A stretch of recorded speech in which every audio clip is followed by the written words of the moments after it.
go. Okay, here's your next part. So for the next day, you are going to look at some of the parts of war, such as the planes they flew and the tanks, which is pretty cool. And there's some videos. And I also suggest go finding more videos because there are some really cool stuff. I'll put some links on the side maybe for some cooler videos too. Anyway, so your job here is to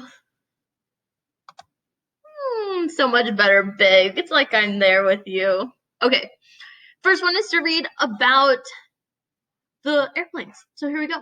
Aircraft, which is just craft, which are things that fly in the air. Aircraft technology, so making better planes, was important in World War was important in World War II.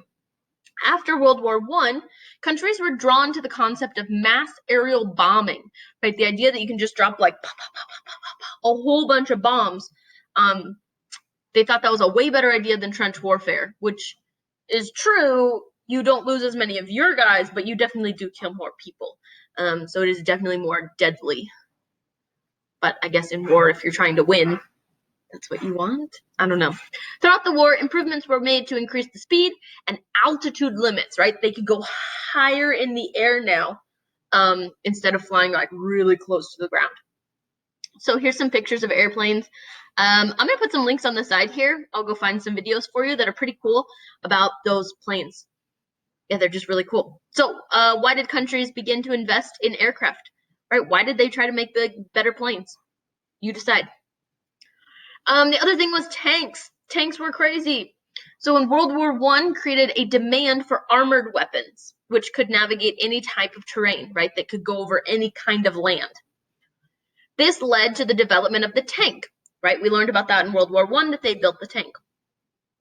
But they also built really, really not good tanks yet, right? The first one is never good.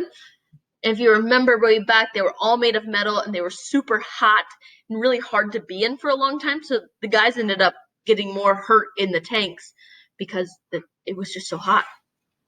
By World War II, so Second World War, the tank design advanced significantly. They got way better at it due to the increased need for troop mobility, right? World War II was fought in a big area, so they needed to be very mobile. They needed to move their guys around a lot.